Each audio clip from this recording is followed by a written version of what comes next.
G'day Tombs. Seems like a lot of people still having trouble installing Appearance menu mod, Cyber Engine tweaks, and probably other mods as well. So I thought I'd do a video that sort of shows you how I do it, and also how to protect against game updates breaking your mods. This will also help you if you use Vortex, but you'd want to install Appearance menu mod, so you don't want to use Vortex to install that. This will basically set up multiple x64 folders within your bin folder, which can all be run together. So we'll start by downloading it. Always download both Appearance menu mod and Cyber Engine tweaks from Nexus. You can get Cyber Engine tweaks from the GitHub site, but Nexus is easier. And I always recommend that you do manual download and install them manually for both.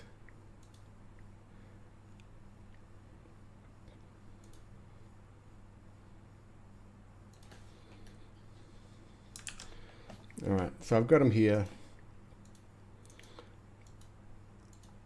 And now here is my Cyberpunk install folder. So what I was talking about before about having multiple x64 folders, within bin you've got this folder here. If you make a copy of this, and I recommend you do this anyway, even if you're not installing mods, make a copy of it, and I call it 1.12 because that's what version of the game is. And so when they update, this folder here will be updated, but this one won't, and you'll still be able to launch the old version from here. This was handy when it went from 1.11 to 1.12. I could still work on the mod even though the mod didn't work. So I recommend doing that anyway, but I'm going to make another one now, and this is going to be for Cyber Engine tweaks Appearance menu mod. So this one I'm going to call CET 1.11.4 because that's what it is. And go into that folder, make a shortcut to the desktop, and that's going to be the new. That's how you launch this particular one, this particular instance of the install. So you can run this alongside your vanilla or your Vortex, and they're completely independent. So I'll call this one CET 1.11.4. And we delete the crash reporter folder, because if you're running mods, you're going to crash. That's just how it is. So get rid of that. It's annoying. All right. So Cyber Engine tweaks to start with. They're the two folders that I extracted to the desktop. So I'm going to go in and actually get the files, plugins, global, all of this. This goes into this new bin, this x64 folder that we created. So just drag it in, and we can close this one.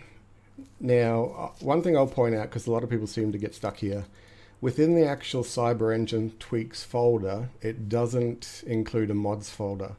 And that's because if you want to drag the new files over the top of your old files, you don't want to accidentally overwrite your mod folder, because that's where all your mods are.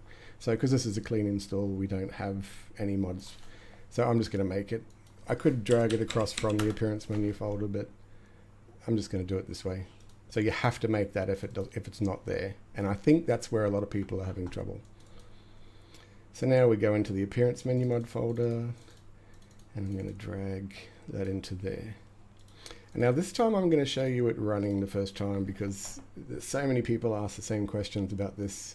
So I'm just going to show you. So run the game, and it's going to launch. And we're going to sit through it because I want to show you the whole thing. Okay, so that'll come up by default without a keybind. So here is where we set a keybind. I always use tilde. That's just me. And make sure you save. You notice that when you set the keybind, like for instance, if I set this one, and I'll use my mouse button, see how it goes yellow, and then when you save it goes white.